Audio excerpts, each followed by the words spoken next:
Il est là, le réchauffement climatique. Moins 3 degrés ce matin dans les Yvelines. À Brest, on a relevé une température de moins 0,2 degrés.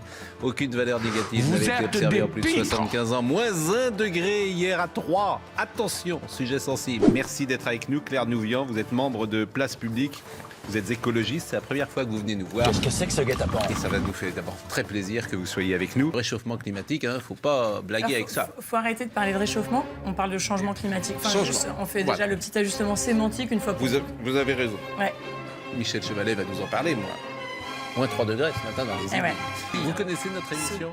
Non, en fait, c'est une émission réelle. Tu vas être rassuré. Oui. Ah mais attendez, Pascal, vous voyez bien. là, vous pouvez Il y a aussi qu'on n'a plus de neige. Et vous aimez que si. vous aimez comme un certain nombre de gens les prévisions millénaristes. En fait, vous êtes dingue. Mais si vous ne me laissez pas parler, j'arrête. Allez vous cultiver scientifiquement. Non mais ça va pas là. S'il vous plaît, C'est vous qui êtes dingue là. Je voudrais C'est vous qui êtes folle là. C'est vous qui êtes dingue. Non, mais arrêtez aussi. Mais ça suffit. En fait, depuis tout à l'heure, elle prétend. Vous laissez, voilà, vous laissez parler.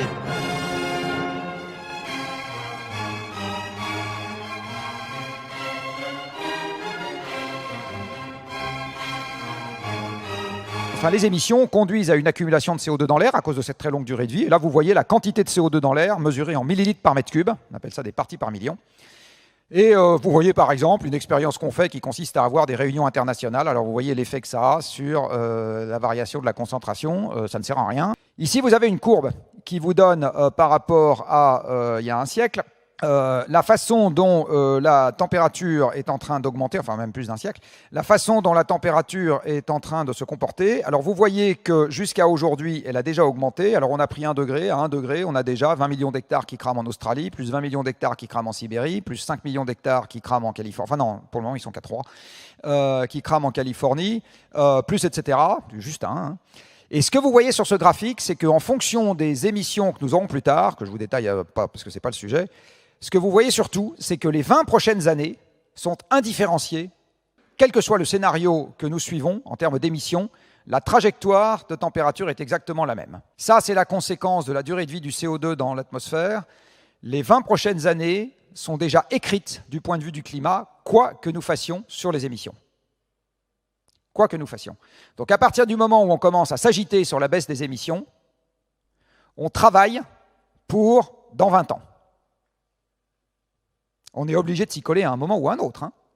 Mais il y a 20 ans de décalage entre le moment où on commence à prendre le médicament et le moment où ça commence à avoir un effet sur la maladie.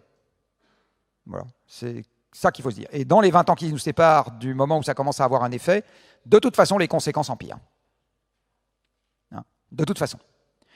Maintenant, je vais vous parler un peu des conséquences du changement climatique et je vais commencer par une comparaison que j'aime beaucoup et que je vous montre maintenant, qui va vous donner, j'espère, un début de visualisation de avec quoi nous sommes en train de jouer. J'aime beaucoup cet exemple parce que quand on parle à nos sens, une variation de température de quelques degrés est un non-sujet absolu. La température extérieure à Genève aujourd'hui a probablement varié de plus de 10 degrés entre ce matin et cet après-midi. Hein, on ne doit pas être loin de 15. Ça vous a fait, alors pardonnez-moi l'expression, ni chaud ni froid, enfin, au sens de vous étiez vivant ce matin, vous êtes vivant cet après-midi, la température en extérieur a changé de 15 degrés, donc changer la température planétaire de 3 degrés, so what quoi, je veux dire, c'est quand même juste pas un sujet. Bon. Alors en fait, ce qu'il faut comprendre, et c'est ça que je vais essayer de vous expliquer maintenant, c'est que une moyenne et une valeur individuelle, c'est pas du tout pareil, parce que pendant que ici c'est le jour et que la température se réchauffe, en Australie c'est la nuit et la température s'abaisse. Pendant que ici, c'est l'automne et la température descend, en Australie, c'est l'arrivée du printemps puis de l'été et la température monte. Alors en Australie et surtout l'océan austral. Et en fait, la moyenne planétaire, elle varie pas du tout de 10, de 15 ou de, vous allez voir, 4 degrés tous les 4 matins. C'est pas du tout ça. Donc en fait, il faut bien raisonner, quand on parle de la variation de la moyenne, il faut bien comprendre que ça ne désigne pas du tout la même chose qu'une variation locale et instantanée, même si on parle de température dans les deux cas de figure. Voilà à quoi ressemble l'Europe. Alors quand je dis actuelle, c'est déjà plus actuel. C'est l'Europe, il faut à chaque fois qu'il faut que je pense à changer cette légende. L'Europe de la fin du XXe siècle ressemblait à ça. C'est-à-dire que dans l'Europe de la fin du XXe siècle, vous avez des conditions climatiques qui font que si on ne coupe pas les arbres pour y mettre autre chose à la place, des champs, des routes, des écoles ou des banques, Eh bien, nous avons en Europe des grosses espèces végétales qui sont capables de pousser, c'est-à-dire des arbres. Donc ça veut dire qu'il fait suffisamment humide et suffisamment doux, ni trop froid, ni trop chaud, pour que prospèrent des grosses espèces végétales. Quand nous sommes au nord, ici, il fait trop froid et trop sec pour que vous ayez ça, et quand on est à l'est, ici, il fait trop sec pour que vous ayez des arbres. Mais sinon, partout ailleurs, vous avez des arbres. Voilà l'Europe il y a 20 000 ans. Alors l'Europe il y a 20 000 ans est très différente de l'Europe d'aujourd'hui, et on se situe dans un contexte où en fait elle est beaucoup plus froide, parce que à cause du mariage à 10 tumultueux que nous avons dans le système solaire, eh bien, en fait, l'orbite de la Terre n'est pas constante au cours du temps parce que nous subissons l'attraction de Jupiter et de Saturne. Et l'attraction de Jupiter et de Saturne conduit l'orbite terrestre à ne pas être constante au cours du temps, elle est déformée au cours du temps. Et cette déformation de l'orbite terrestre a notamment causé les grands cycles glaciaires interglaciaires à l'échelle de la centaine de milliers d'années sur les 3 derniers millions d'années. Hein, donc ça, il fait chaud, il fait froid, il fait chaud, il fait froid, mais c'est 100 000 ans dans un sens, 20 000 dans l'autre. Donc il y a 20 000 ans, nous sommes au cœur de la dernière ère glaciaire. Alors il n'y a pas de financiers suisses parce que vous voyez que les Suisses sont sous la glace, là. Voilà, donc... le problème est réglé de ce côté-là. Il n'y a pas non plus le fonds souverain norvégien, puisque les Norvégiens sont sous la glace, comme vous pouvez le constater là. En fait, la Scandinavie est sous 3 km de glace. Les glaciers des Alpes ont pris une importance considérable, nous laissant, au moment où ils ont disparu, la haute vallée du Rhône. Et vous voyez également que pour les Français, la très bonne nouvelle, c'est que les Irlandais et les Écossais ont disparu du tournoi des 6 nations, qui est également un avantage considérable. Donc vous voyez que le paysage est très différent. Pour faire ce gros glaçon qui est là, et ce gros glaçon qui est là, plus le gros glaçon qui est là, plus le gros glaçon qui est posé sur le Canada, qui est totalement englacé, 3 km de glace aussi, plus le Groenland, etc., il faut de l'eau. Comme dans votre frigo, vous n'avez pas de glaçon sans eau. L'eau est venue en totalité de l'océan, parce que donc il y a eu un transfert d'eau. Et comme l'océan est une grande baignoire dont le fond est toujours au même endroit, le niveau de l'océan a baissé de 120 mètres. Donc vous n'avez pas Monsieur Bourgnon, n'importe lequel des deux, qui gagne une régate transmanche, puis c'est plus de manche. Le climat est beaucoup plus froid et beaucoup plus sec, et en fait il est beaucoup plus sec parce que beaucoup plus froid. Vous le savez aussi, vous habitez pas très loin des montagnes, quand le climat est beaucoup plus froid, en général il est sec, parce que dans un climat froid, vous avez moins d'évaporation, et par ailleurs, la quantité de vapeur d'eau que vous pouvez mettre dans un air très froid est beaucoup plus faible que la quantité de vapeur d'eau que vous pouvez mettre dans un air très chaud. Donc un climat beaucoup plus froid est un climat beaucoup plus sec. Du reste, l'Antarctique est un des endroits les plus secs au monde. Et dans cet écosystème beaucoup plus hostile, où l'essentiel de la végétation européenne ressemble à ce que vous avez au nord de la Sibérie actuelle, eh bien, la population française est inférieure à la population genevoise, de beaucoup. C'est-à-dire que tout ce que l'écosystème France est capable de fournir à des animaux en bout de chaîne alimentaire que sont les hommes, c'est la capacité à nourrir 100 000 personnes. Donc vous voyez que les deux paysages sont raisonnablement différents, et à l'évidence, quand l'Europe est passée de l'état de gauche à l'état de droite, c'est que la planète s'est réchauffée. De combien? Eh bien, cette transformation est due à un réchauffement planétaire qui est de l'ordre de 4 à 5 degrés en 10 000 ans. Quoi? Donc là, vous avez le résultat d'une expérience grandeur nature que le passé nous offre, qui est de réchauffer le climat de quelques degrés en 5 à 10 000 ans. Et vous voyez le résultat. Alors avant de rentrer dans les détails, maintenant je vais vous la faire courte et bonne. Un réchauffement climatique de 4 degrés en un siècle fait que la valeur des actifs que vous gérez sera le cadet de vos soucis. D'abord, il n'y aura plus d'actifs à gérer, parce qu'une bonne partie des pays mondiaux seront en guerre, les autres sont en dictature. Enfin voilà, c'est évident que c'est le chaos partout. Parce que ça sera un tel déplacement des conditions existantes à une vitesse telle, avec des telles carences sur les besoins essentiels, et notamment l'alimentation, je vais vous en parler, que évidemment, ça va être le bazar partout. Donc on ne restera pas du tout dans un monde stable, et les Nations Unies pourront bien appeler à la paix, ça ne servira à rien. Donc c'est un monde monstrueusement chaotique qui nous attend, et surtout les gens qui vont nous suivre, parce qu'à la limite, il y a beaucoup de gens dans cette salle qui ont comme moi quelques cheveux blancs. Bon, s'ils meurent demain matin, ils en ont bien profité à la limite. Hein. Ils sont au-delà de l'espérance de vie de l'humanité qui était la sienne en 1900, ne serait-ce qu'en 1900. Hein. Je vous rappelle que l'espérance de vie à la naissance en 1900 en France était inférieure à 50 ans. Donc tous les gens qui ont plus de 50 ans dans la salle, ils ont déjà beaucoup plus profité de la vie que l'essentiel de l'humanité qui nous a précédés. Hein. Donc, mais là, on est en train de parler de nos gosses et de nos petits-enfants, quoi. J'ai envie de dire, c'est d'eux dont on est en train de parler, et eux n'ont pas tous 50 ans. Donc voilà de quoi il est question. Alors maintenant, un peu quelques détails. Tout ce que je vous raconte maintenant est sorti de la littérature scientifique, vous avez les sources. Ici, vous avez d'abord un graphique qui vous montre le nombre de jours où les conditions extérieures seront létales, c'est-à-dire qu'on sort dehors, on meurt, sur une planète qui s'est réchauffée de 4 degrés. D'accord ? Par rapport à aujourd'hui. Pourquoi est-ce que c'est concentré sur la bande équatoriale ? Parce que c'est une zone dans laquelle l'air est saturé d'humidité. Vous savez que la température de votre corps est de 37 degrés. En fait, la température de votre peau est de 35. De votre front un peu plus, puisqu'on vous a tous pris la température pour vous laisser rentrer ici. Et vous avez vu, si vous avez regardé la température qui s'affichait, vous avez vu que c'était 35, pas grand-chose, la température extérieure. 35 et 36. Si l'air ambiant monte à plus de 35 ou 36 degrés, en étant saturé à 100% d'humidité, à ce moment, vous rentrez, vous êtes dans un environnement dans lequel votre corps ne peut plus se refroidir par déperdition thermique et il ne peut plus se refroidir par évaporation, c'est-à-dire la transpiration. Donc vous mourrez d'hyperthermie, d'accord ? Parce qu'on peut juste pas se tenir dans des conditions extérieures. Et vous avez le nombre de jours par an que ça concernera. Donc il y a des endroits, par exemple ici, un tout petit peu peuplé, par exemple ici, un tout petit peu peuplé, par exemple le Nigeria, un tout petit peu peuplé, etc. Voilà. Bien évidemment, au fur et à mesure que nous irons vers des conditions de cette nature, si nous y allons, les gens qui y habitent là, ils ne vont pas rester là. Hein. Ils vont aller voir ailleurs le temps qu'il fait. Alors ils ne monteront pas tous dans un avion, parce qu'à ce moment-là, il n'y aura plus d'avion. Mais enfin, de proche en proche, évidemment, ça va déclencher des troubles géopolitiques massifs. C'est absolument évident. Deuxième chose qu'il faut avoir en tête, c'est que dans un climat globalement plus chaud, il y a globalement plus d'évaporation, mais malheureusement, cette évaporation ne conduira pas à des précipitations qui augmentent partout. Le surplus global de précipitations sur Terre sera mal réparti, et il y a des zones dans lesquelles les précipitations vont beaucoup augmenter, typiquement les hautes latitudes nord, et des zones, notamment le pourtour du bassin méditerranéen, donc nous on est aux avant-postes, où les précipitations vont significativement diminuer.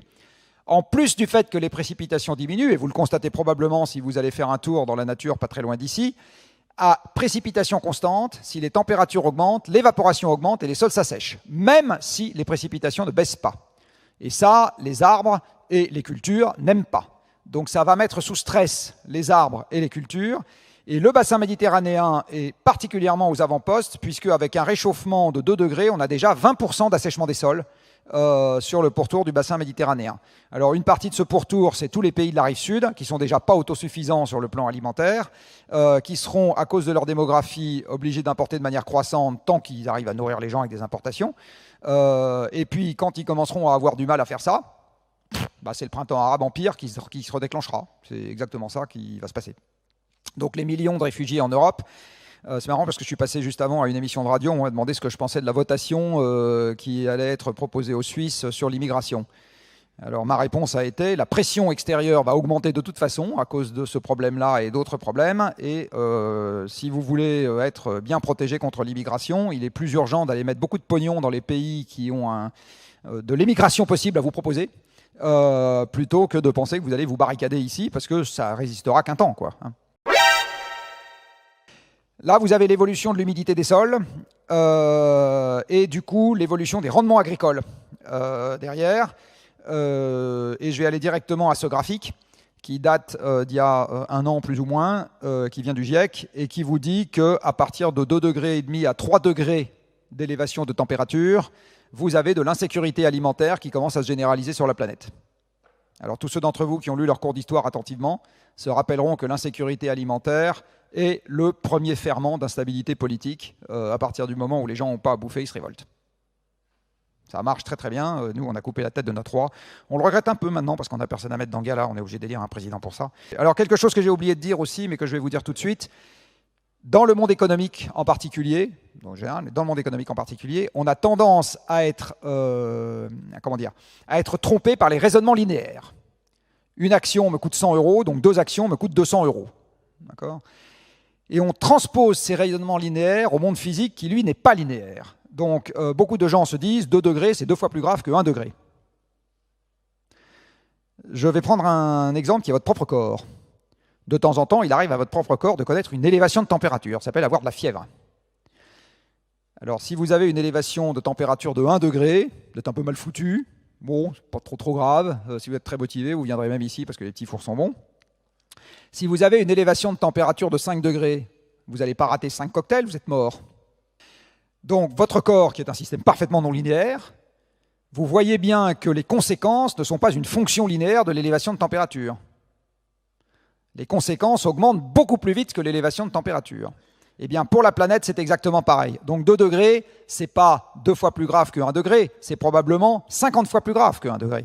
Et 3 degrés, c'est probablement 10 000 fois plus grave que 1 degré. D'accord ? Donc l'élévation, là en ce moment, vous avez déjà plein de coraux qui souffrent, à 2 degrés, ils sont tous morts, par exemple. Hein ? Donc 25% des espèces marines qui sont dépendantes des récifs coralliens aujourd'hui, alors peut-être qu'elles arriveront à aller ailleurs, je ne sais pas où, mais si elles n'y arrivent pas, disparaissent. Hein, voilà un exemple parmi d'autres. Donc il faut bien comprendre encore une fois que chaque demi-degré vous amènera un surplus de conséquences désagréables peut être égal à la totalité des conséquences désagréables qu'on a déjà eues avant. Je le redis, il ne vous aura pas échappé qu'une petite partie de l'Australie a brûlé il n'y a pas très longtemps. En fait, la partie de l'Australie qui a brûlé est très nettement supérieure à la superficie de la Suisse. Donc on a une petite moitié de la France en forêt qui a brûlé en Australie. En Sibérie, c'est à peu près pareil. Il y a eu des températures totalement hallucinantes proches du cercle polaire au dernier printemps, avec des feux absolument partout. En ce moment, c'est en Californie qu'ils sont en train d'y passer à leur tour, ainsi qu'au Brésil, ainsi que dans une partie de l'Afrique. Alors, ce que vous voyez ici, c'est le résumé de ce que je suis en train de vous dire. C'est la propension à brûler des forêts françaises à la fin du XXe siècle et en 2040. Donc, en gros, et ça, c'était une simulation il y a quelques années, c'est probablement en train d'aller plus vite que ça. Ce que vous voyez, c'est qu'en gros, en 2040, n'importe où en France, ça pourra brûler comme ça brûle aujourd'hui dans le bassin méditerranéen, enfin, sur la côte méditerranéenne, ou à peu près. Donc, dans l'arrière-pays, dans la région parisienne, ça brûlera comme dans l'arrière-pays provençal aujourd'hui. Les phénomènes extrêmes vont avoir tendance à s'intensifier. Alors, je vous ai dit tout à l'heure que le réchauffement climatique était un réchauffement près de la surface. Hein, on intercepte les infrarouges planétaires près de la surface, donc on réchauffe la température près de la surface. Mais si on intercepte les infrarouges rayonnés par la surface près de la surface, du coup, il y a moins d'énergie pour chauffer la haute atmosphère. Il y a moins de rayonnement à intercepter dans la haute atmosphère. Donc le réchauffement climatique, et c'est induit par le supplément d'effet de serre, et c'est une de ces marques de fabrique qui permet de le différencier de manière très nette du réchauffement dû à la variation de l'activité solaire, c'est qu'il conduit à un refroidissement de la stratosphère. Donc quand c'est l'effet de serre qui augmente, la température au sol augmente, la stratosphère se refroidit. Quand c'est le soleil qui est plus actif, la stratosphère se réchauffe, parce que dans ce que le soleil nous envoie, il y a des ultraviolets qui sont absorbés par l'ozone de la haute atmosphère, et si le soleil est plus actif, il nous envoie plus d'ultraviolets, et la haute atmosphère absorbe plus d'ultraviolets, et elle se réchauffe. Donc quand la stratosphère se réchauffe, c'est la faute au soleil. Quand la stratosphère se refroidit, c'est la faute des hommes. Et en ce moment, la stratosphère se refroidit. Depuis qu'il y a des ballons-sondes qui vont mesurer sa température, on sait que la stratosphère se refroidit depuis les années 70. Donc on est absolument certain que ce qui est en train de se passer, c'est le supplément d'effet de serre et que le soleil n'y est pour rien. Il y a d'autres marqueurs qui permettent de le dire. Et ça, c'est un marqueur absolument garanti sur facture. Tous ceux d'entre vous qui ont fait du planeur ou du parapente le savent, quand les jours d'été, vous avez un sol très chaud et une stratosphère bien froide, eh bien à ce moment-là, vous avez des courants convectifs particulièrement puissants et vous pouvez aller vous balader au-dessus du Weisshorn, comme je l'ai vu cet été. Eh bien, c'est exactement pareil avec les mouvements convectifs qui mettent en route les ouragans et les tornades. À partir du moment où vous avez une température de surface qui est plus élevée et une température de la stratosphère qui est plus basse, vous avez un différentiel de température entre les deux qui augmente. Et ça augmente la puissance de la pompe convective qui met en route les ouragans, les orages et les tornades.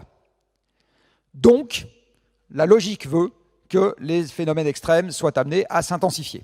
Alors, dans les phénomènes extrêmes, là, je vous parlais mais il y a aussi les vagues de sécheresse, il y a aussi les inondations, etc. Enfin, il y a tout un tas de trucs. Depuis qu'on les mesure, on constate que l'intensité a tendance à augmenter.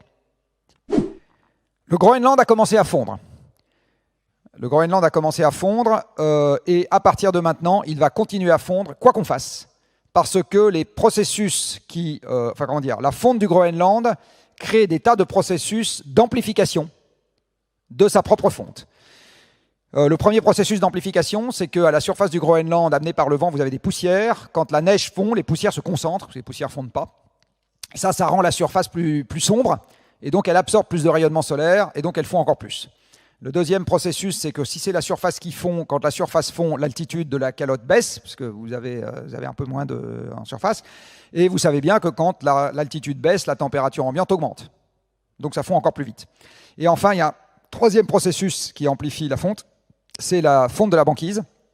Alors la banquise ne fait pas élever le niveau de l'eau en elle-même, puisque le glaçon est déjà posé sur l'eau.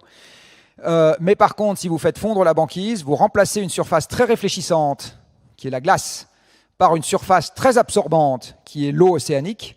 À ce moment, plus de rayonnement solaire est absorbé, et à ce moment, la température ambiante de la calotte augmente, et la calotte fond encore plus vite. Tous ces trucs-là vont s'amplifier. Donc de toute façon, la calotte groenlandaise, elle est partie pour fondre et contribuer pour n'importe quoi entre 3 et 6 mètres à l'élévation du niveau de la mer dans les siècles qui viennent.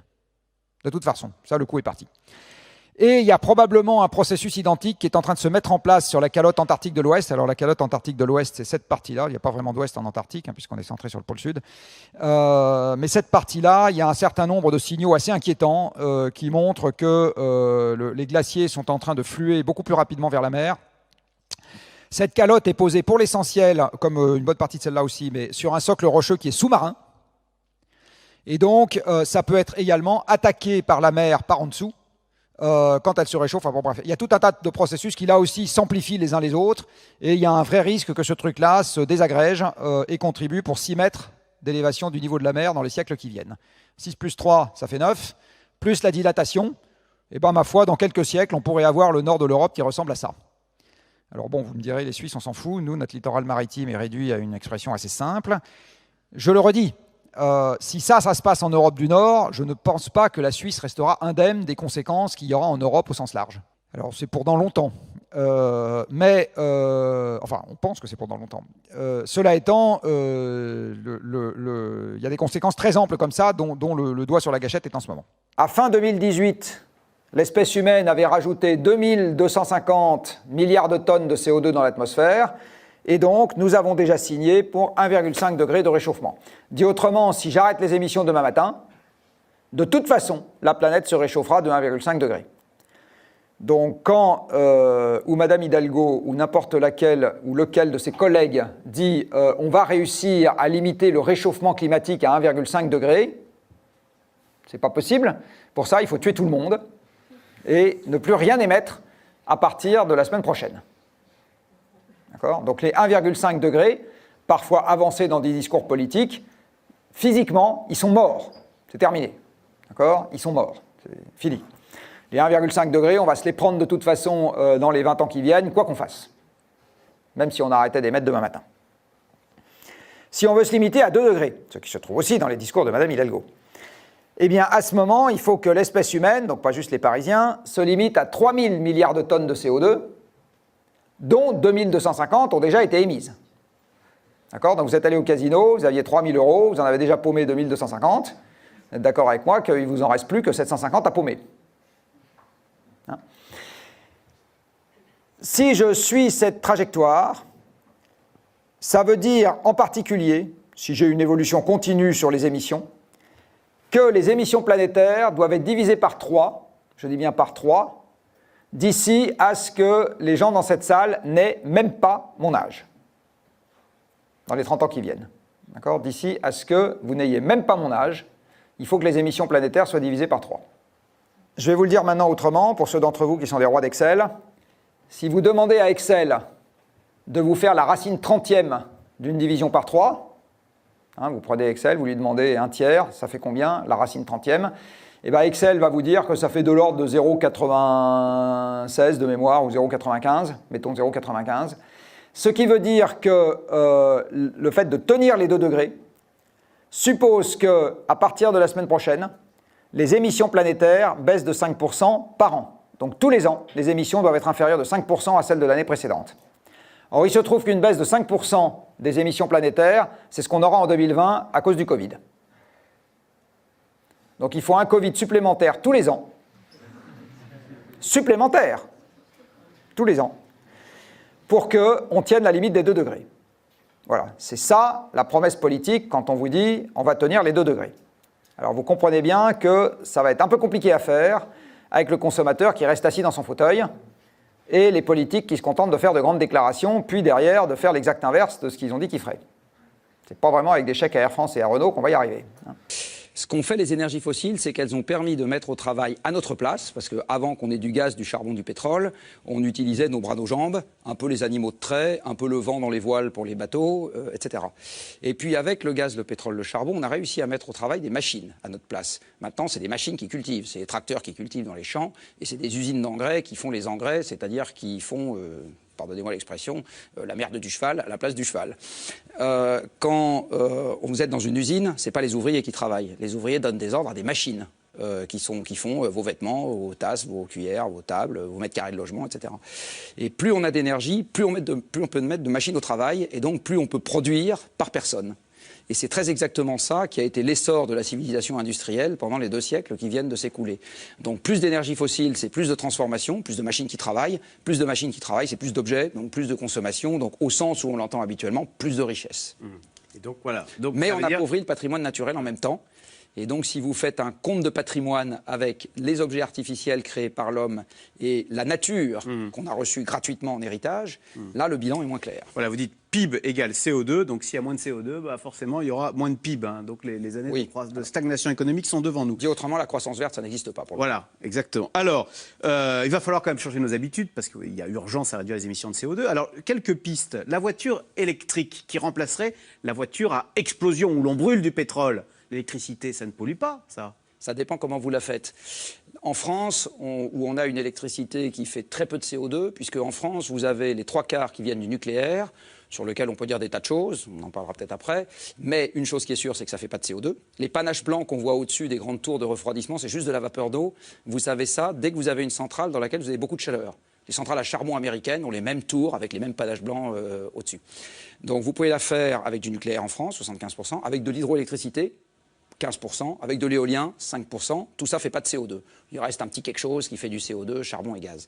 Mais si vous allez en Allemagne, la moitié est faite avec du charbon. La moitié de l'électricité allemande est produite avec du charbon. Les Allemands. Ben oui, les Allemands. Oui, et ça n'a pas beaucoup changé avec ce que les Allemands ont fait sur les 10 dernières années. Et si vous allez en Chine, c'est 80% de l'électricité qui est faite avec du charbon. De telle sorte que si en Chine, vous utilisez une voiture électrique de masse et de puissance comparable à une voiture de Monsieur Tout-le-Monde, vous allez émettre plus de CO2 par kilomètre et pas moins. Donc ce qu'il faut, c'est produire de l'électricité propre. Alors vous avez parlé de nucléaire, sans carbone. Donc le charbon, c'est ce qu'il y a de pire. Vous dites d'ailleurs, ça devrait être l'objectif de la COP21, éradiquer le charbon. J'en viens à une façon de faire de l'électricité propre, l'éolien et le solaire. C'est ça la clé, l'avenir.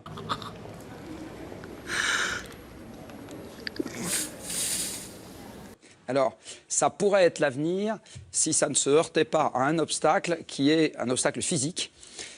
Extraire de l'énergie de l'air en mouvement, ce qui est le but de l'éolien, c'est beaucoup plus difficile que d'extraire de l'énergie d'un gisement de pétrole. Le pétrole est déjà concentré sous terre, c'est très facile, ça coûte pas cher. Ça coûte 30 fois moins cher d'extraire du pétrole du désert saoudien que d'extraire de l'énergie du vent. 30 fois moins cher. Si vous utilisez des énergies diffuses, donc vous allez avoir besoin de très gros investissements pour obtenir la même quantité d'électricité que si vous utilisez des énergies concentrées, bien sûr, comme du charbon si ça fait du CO2 ou comme du nucléaire si ça n'en fait pas. Bien. Et en France, si vous voulez remplacer le nucléaire par un ensemble éolien, solaire et stockage, parce qu'il faut pouvoir faire cette émission de télévision même l'hiver quand il n'y a pas de soleil et même un jour où il n'y a pas de vent. Là, si vous rajoutez la fonction stockage, la fonction système, on va dire, en gros, vous avez besoin d'investir 10 à 40 fois plus si vous faites un ensemble totalement éolien, solaire et stockage que si vous faites le système actuel. Alors voilà, vous dites donc le solaire ou l'éolien, c'est 10 à 40 fois plus cher que le nucléaire. Et donc vous dites, au fond, on a faisons le nucléaire. C'est 10 à 40 fois plus d'investissement. Alors le nucléaire, 2 objections. La première, Fukushima.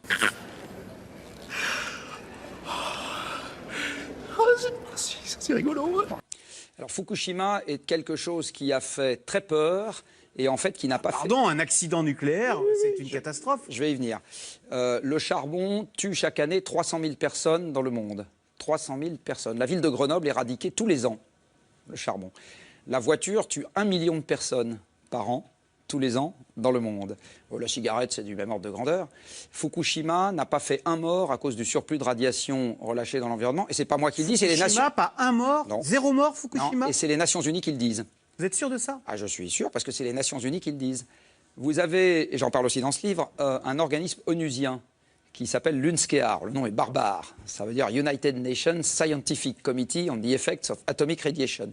C'est la même chose que le GIEC. Le GIEC étudie le climat. Il a été créé en 88. L'UNSCEAR étudie la radioactivité, créée en 55. L'UNSCEAR a rendu en avril 2014 un rapport sur Fukushima en disant « Fukushima ne fera pas un mort à cause du surplus de radiation ». Mais on comprend rien, vous êtes insupportable, franchement. Allez, on rend l'antenne. On rend l'antenne. Je pars en week-end.